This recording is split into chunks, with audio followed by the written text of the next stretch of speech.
Okay, as I said, I'm asking the question, why do people visit heritage sites and museums? And on the surface, this is, of course, a relatively simple question, and it's often addressed as such an academic discussion, policy, and practice. Responses have traditionally been framed by two core assumptions. People come, sorry, I talk with my hands and I've got the microphone in my hand. The responses have traditionally been framed by the assumptions that people come to learn and or to recreate as tourists. And both assumptions tend to define visitors as passive consumers of their curatorial or interpretive message, and tend to foreclose the possibility that other things might actually be happening as people individually and collectively visit such places. So as I said, my aim today is to summarise some of this work that I'm doing and explore what it is that heritage visiting does. Now, I work with the idea that heritage primarily involves discourse, performance, and an embodied affective practice rather than the naturalistic veneration of material objects, sites, and places. Heritage as a practice frames how I should move on to the slide, and I'll get to that slide in a minute. Heritage as a practice frames how individuals, families, communities of various scales, nations and societies and so on engage, how they engage with the past and bring that past forward in ways to make sense of the present and to legitimise or to remake contemporary cultural and political values and narratives and ultimately individual and group identity. Museum collections or heritage sites are not in of themselves heritage, I argue, but rather cultural tools that are utilised in an active, embodied performance of heritage creation in which remembering and memory making occurs. Now, these performances occur at and around practices of management and curation, decisions on what to collect, list or define as heritage, what to save, what to destroy, and what to interpret, and what not to interpret, and so on. These performances also occur individually and collectively through a range of activities, one of which is, of course, the visitation of particular sites and places. This definition of heritage also rejects the boundaries often drawn between museums and heritage sites, and argues that both are theatres of memories and indeed arenas of social and political justification, as well as sites of historical consciousness and heritage making. Now, the definition I'm using here is in contrast to what I've identified as the authorised heritage discourse, this dominant professional discourse embedded in international and European national policy and management practices that emphasises the materiality of heritage. It emphasises the national and nationalising values and meanings of heritage and the primacy of expertise to manage and interpret the meaning of heritage. It is a definition of heritage that tends to obscure the intangible and understandings of heritage that privilege local and or subaltern ideas and experiences of identity. The authorised discourse also deprivileges the emotional and affective qualities of heritage, tending to render any engagement with heritage as primarily a learning exercise directed by professional curators and interpreters. Now, much of my work has been aimed at destabilising some of the assumptions underlying that discourse. So I'm asking today, what, if any, are the heritage performances and practices that visitors engage in when they go to different heritage places? And what, if any, affective and emotional aspects do they enact? Now, in answering this question, I've employed mixed qualitative and quantitative methods to find out what visitors to heritage sites consider that they are doing while visiting such sites. And on the slide here you see a list of the sites that I've been working at across 3 countries, across Australia, England and the United States.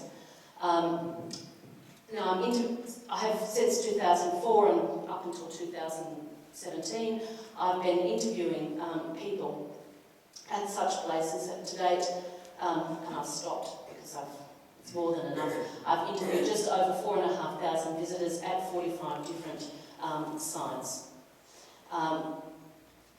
In these interviews, I've used a semi-structured interview instrument with 12 core open-ended questions asked across all sites in the study. Others were asked at other sites, but this is the core, as well as demographic questions about age, gender, educational attainment, and so on.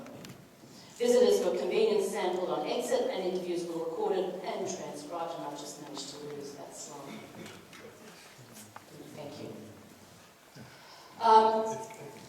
sites for interview were first chosen because they represented sites of nationalistic storytelling, or secondly, because they offered dissonant and contested histories. And depending on the country where I was working, these were represented by sites of enslavement legacy, immigration, labour history, and Indigenous history and culture. This slide gives you a basic sense of the interview population. Basically, it's a standard profile of museum and heritage site visitors across Europe, Australia, and the United States. It's slightly higher proportion of non-dominant ethnic people from non-dominant ethnic backgrounds because of the inclusion of immigration and labour history sites.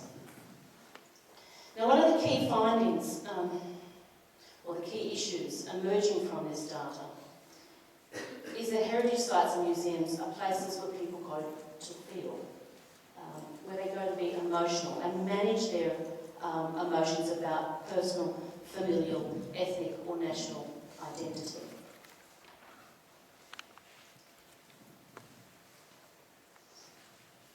A dominant frame and understanding of visitor studies is that learning is and should be the main outcome of any visit. That is, visitors or tourists, whatever term you like to use, should be encouraged by the interpretive material to engage in informal learning as part of lifelong learning strategies. In short, the dominant assumption within the AHD, the Authorized Discourse, is that visiting heritage sites and museums is educational, and if not, it's at least recreational. Now, understanding the emotional nature of visiting has tended to reveal that the learning recreational paradigms of understanding visiting is too limited, but has shown that museums and heritage sites are used in many different ways for many different purposes by visitors. And understanding the emotional content of the visit reveals the complex ways in which visitors react to curatorial and interpretive messages. And as I said, part of my goal is to attempt to untangle the affective and emotional responses and explore how they impede or facilitate visitor engagement and the role that they play in framing the moment of heritage making for the visitor. And one of the ways I'm trying to disentangle what visitors are doing is through the idea of registers of engagement. Now, it's a prosaic observation that individuals will engage differently with a particular aspect of history and that different sites may engender varying levels of engagement.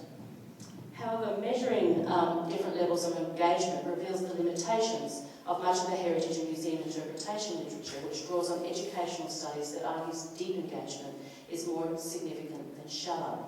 Now, some visitor engagement can be quite shallow, banal even, but nonetheless, such engagement does important cultural and political work. Excuse me, I'm really sorry. Could you speak a little bit more slowly? Slowly, yeah. I did say, pull me up. If I start to go too fast, as an Australian, we tend to just go. Yeah. Okay. So yeah. So I'm saying that shallow engagement can be quite critical, can be quite important. That it does cultural and political work, and that deep engagement can conversely generate a lot of feeling, but does not necessarily go far in developing critical insight for the visitor. For example, here are a mother and daughter at an exhibition, the Star-Spangled Banner exhibition at the Smithsonian History Museum. Now here the daughter is deeply engaged, so much so that she's weeping and has to remove herself from the interview. But these people are performing and investing in the dominant patriotic conservative narrative of American nationalism. So this deep emotional engagement can, as much as banal or shallow engagement, rehearse what Gramsci defines as common sense narratives and readings of the past and present. Deep and shallow visitor engagement can also, it's important to point out, be either conservative and reactionary, or liberal and progressive. However, understanding the registers of engagement, I'm arguing, is important for understanding how understanding both the emotional, imaginative and intellectual investments that visitors may make in their visits, and the ways that emotions and critical insight interact, and the meanings that they subsequently rehearse or reject, or that are constructed or reconstructed during visits. Now, the second key issue is the emergence that's coming out of this study is the emergence of a range of different types of heritage performances. And here are the slide shows the list of performances that I'm pulling out of the data. And by far the most common is that of reinforcement. And this supports work done by researchers at the Smithsonian Museum who have found that visitors tend to leave exhibitions with their entrance narratives intact. The term reinforcement, confirmation or other synonyms are not, I want to stress, used in the interview schedule, but the term reinforcement, this is reinforcing my ideas and so on, was, or my beliefs or opinions and so on, was a term that was constantly raised by visitors throughout the interview process. And did so across all sites in the study. What was reinforced? And here's an example of some of the ideas of reinforcement was going on. The first person from an Australian heritage site says, each time we come to a place like this, it just reinforces what I've seen and just makes me feel good to be an Australian. I don't think I'll take anything new away at all, but it's my knowledge and views have been reinforced. Reinforcement is what I really take away. And what is being reinforced can be quite conservative, but can equally be quite progressive and does important work for people. One of the things also emerging from the study is that different performances and registers of engagement tend to dominate at particular sites. For example, at immigration and labour sites, the performances are often focused on intergenerational communication and can be quite critically emotionally engaged on the register of engagements. At national sites, the register of engagement, and I want to point out this is relative to the 4,500 people I've interviewed. This is not an absolute scale, but relative within the 4,500 sample. So at national sites, the register could be relatively banal, and in many ways can be characterised as comfortable and comforting. And what certainly is emerging is that visitors from dominant ethnic affiliations visiting sites in their own country, and in particular sites of national narratives, tend to be emotionally investing, but generally relatively cognitively uncritical and reinforcing.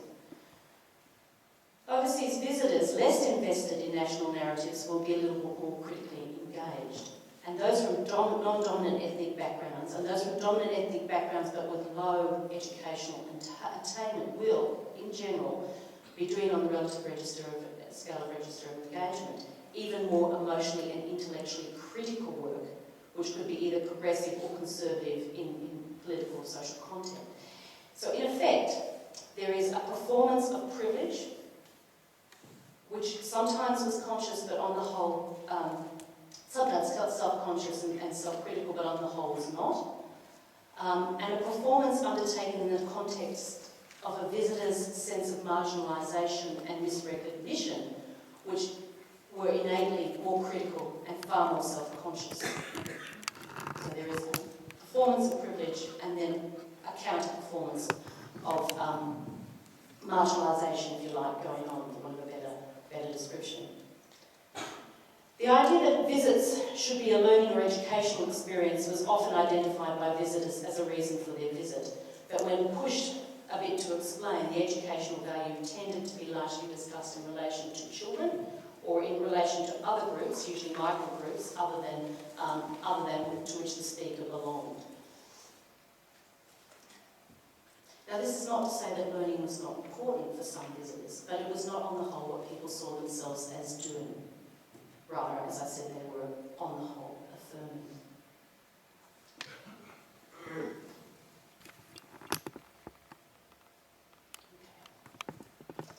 And now, in response to the question, is there anything you've seen here or read here today that has changed your views about either the past or present?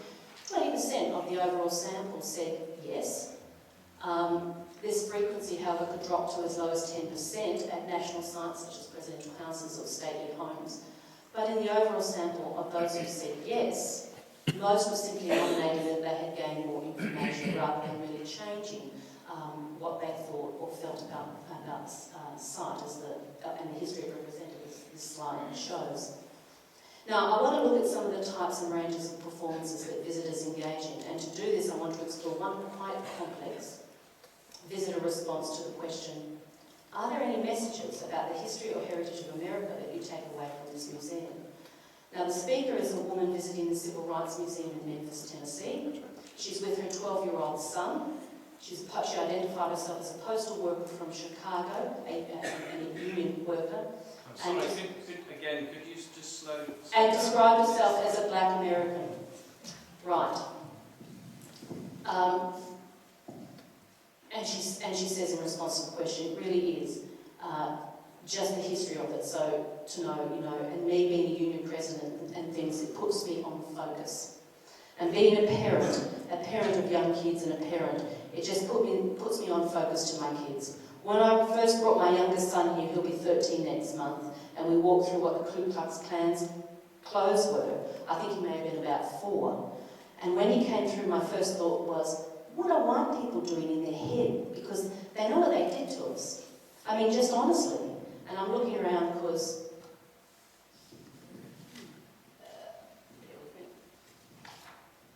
visiting is about reinforcing, because I'm astonished at that. And then my son walked upon the Ku Klux Klan and he said out loud, as kids do, Mama, whose pyjamas are those? And I said, I'll tell you about them. And they're waiting, she's referring to the whites in the audience, they're waiting for my answer. So we keep going, and I'm like reading this stuff to him saying, and this is what they did to black people, and this is what, and then he burst out again, who's black, Mum? And I said, oh my God. And I looked at him, and I saw this white guy watching, and I paused, you're black. And he was like, no, I'm not black, I'm yellow. And I said, okay. And I remember what my pastor said, you don't know you're poor until you're told you're poor. You don't know you're black until you're told you're black. You never knew he was black, so I'm like, wow. So when I bring him here, he learns more, and we come every year because we have family down here. So this speaker touches on a range of issues that were also raised by other speakers. Firstly, she is using the museum to remember and commemorate her own experiences in the civil rights movement. And with this remembering comes a reinforcement of her political and social values. This is a form of progressive, self-conscious reinforcement, which was particularly strong at museums of labour, immigration and civil rights. At sites or exhibitions that were seen to represent consensus national narratives, what was remembered was often less personal, but no less strongly held emotional commitments to master narratives of nation and citizenship.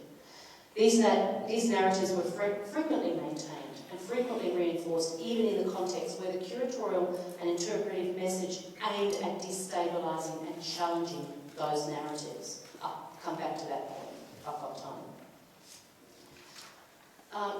But to get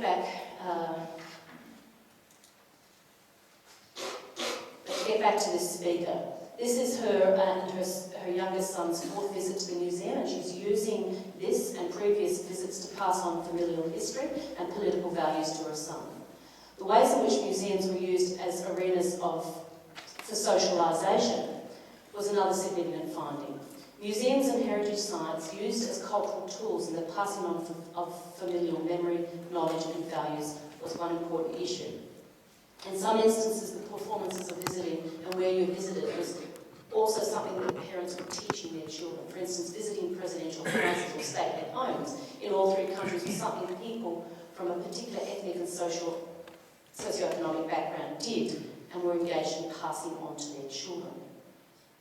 The visit itself is seen as a statement of belonging to a particular ethnic and class group.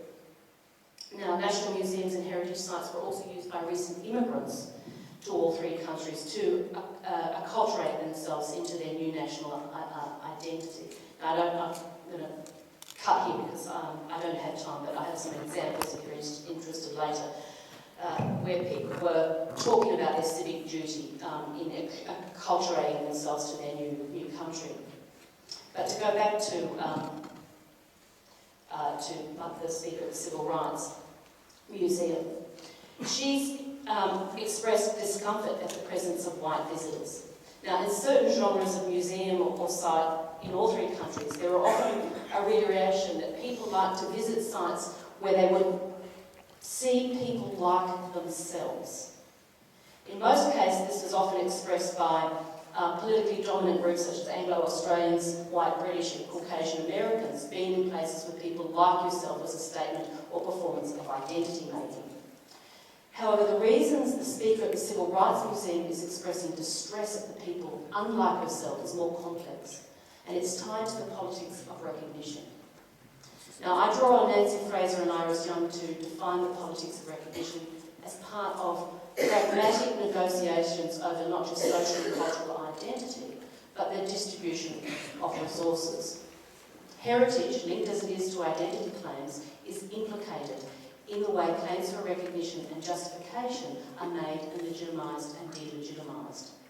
There are a range of heritage performances that occur across all genres of museum and heritage site that are linked to either recognition or misrecognition. Some visitors talk explicitly about their visit to heritage sites that are not their own as a statement or act of recognition. Other visitors assert self-respect and see their visit to sites of their own heritage as an assertion or claim for recognition. Sometimes visitors from hegemonic groups engage explicitly in recognition of themselves as the inheritors of privilege, as this person is doing here. And this particularly happened at sites in Australia and the United States of Indigenous culture. And such people from hegemonic positions use their visits in various ways to renegotiate what coming from a privileged position may mean both for themselves and for other members of society. Others use the museum displays or heritage sites as social barometers to assess the extent to which wider society was either offering recognition or misrecognition of themselves. But to go back to our speaker at the Civil Rights Museum, she's engaged in a form of self-recognition. To understand her discomfort with the whites in the audience, we need to appreciate that she is passing on social and familial memories of not just discrimination, but of the civil rights movement's continuing struggle to overcome prejudice to her son, and thus creating self-recognition of his place in US society. Now, as Judith Butler notes, one of the problematic aspects of recognition is that it can, and I'm quoting, inscribe injury into identity and makes that a presupposition of political self-representation. And, as she goes on to warn, injury cannot then be recast as an oppression to overcome. The mother speaking here is reacting against this possibility. She is uncomfortable about the presence of whites in the museum because of the opportunity of misrecognition of self that their presence presents to her son. She does not want established ideas of recognition of African Americans to prevail. She does not want injury to be part of his self-recognition. As she noted earlier in the interview, being at the museum made her feel good to know there was a history for us to move forward from. In effect, she's using the museum to offer self-recognition as a point from which to continue struggles for equity. However, the more public arena of the museum opens up for her, at least, the greater risks of misrecognition occur. Now, one of the enduring ideas about museums and heritage sites is that they are safe places to explore complex topics. For some, as this speaker illustrates, museums and heritage sites are simply not safe at all. They can also be unsafe places for people who are confronted with interpretive messages that they find cognitively dissonant and that challenges their treasured entrance narratives. So what this research is also illustrating is that there are a range of ways that visitors can use emotional responses to the material that they're visiting to render an unsafe or challenging museum or heritage site interpretation safe and unchallenging. And there are a number of strategies, of which I don't have the time to go through, in which people use to openly reject, or if you like, to both passively and actively reject a sense of cognitive dissonance. From and I'm going to move through this very quickly, and we can go back if you're interested later, but This is a slave plantation site, James Madison's Montpelier in Virginia. And it is illustrative of the ways in which people can shut themselves down. The wooden structure you see there is a reconstruction of slave houses. There was a performance going on there. The amount of people that I talked to who said what slave side, what performances was quite significant, and was a relatively passive way. Then there are more active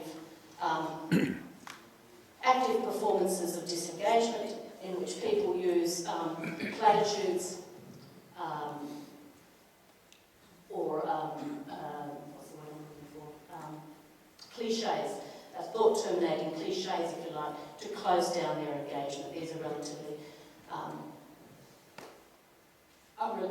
banal. These are here we have people invoking cliches, for example. It's good to know what the past is like to move on. They tended in the context of the interviews to absolutely close down critical engagement. People could also be a little bit more active in terms of talking about what we call self-sufficient arguments. That is, arguments that are, you cannot be blamed for the past, you cannot turn back the hands of time sort of arguments that, that again, a little bit more than cliches, but again, close down critical engagement. Or, we should just move forward type sentiments. The research, nonetheless, is also showing strategies that people use to engage, to the very small percentage that talked about the extent to which their views had been changed in whatever way. One of the key emotional response that helped to engender such changes in people's attitudes was the engendering of empathy.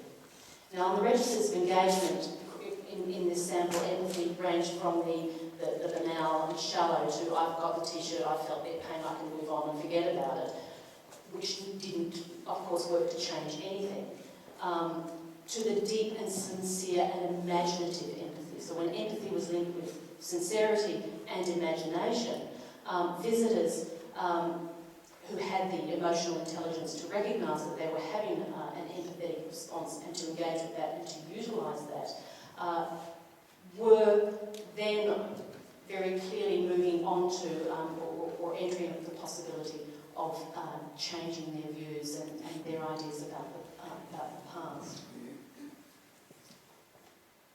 Okay.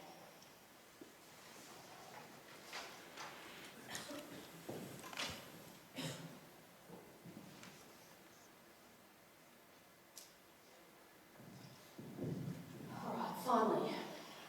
I've run out of time, so I'm going to the last point that I was going to make is that I've identified the various 5 performances that people engage in. Some of these performances are quite banal, some of them are quite critical and perceptive and self-conscious. And one of the last points that I wanted to stress in detail that I will skip over is that, of course, visitors can do all 5 performances, if you like, in one performance. Visiting is not just a person doing a performance. There are a range of different performances that people can engage in during a visit, and visitors themselves can move from banal patriotism and nationalism to quite deep critical engagement with issues of race and racism or class or gender and so on. So people can do a range of things as well as a range of things are being done across the sampling. So the overall takeaway of what I'm saying, I think relates to what? I think it relates to the increasing rise in the Western populist right-wing political parties and movements that have that base their rhetoric on claims about the past and in many ways have weaponised angry nostalgia, as in, let's make someplace great again. Now, I've argued that education and learning is not what heritage does. and that emotions are a crucial part of heritage. Now, one response within the heritage and museological sector to right-wing populist movements has been to throw more education and learning resources at this issue. However, I would argue that these cosmopolitan claims seem to be losing traction, certainly in the research that I've done where there has been an attempt at more pedagogical and learning response to challenge received narratives about the past that has been met with a range of closing down, not emotionally engaging with that. So focusing interpretation so that it is more educationally focused, I think will do very little, unless we bring in an understanding of the emotional investments people make in identity claims and in the emotional investments and commitments people make to the historical narratives that underpin those identities and the claims that are made on the basis of those identity assertions.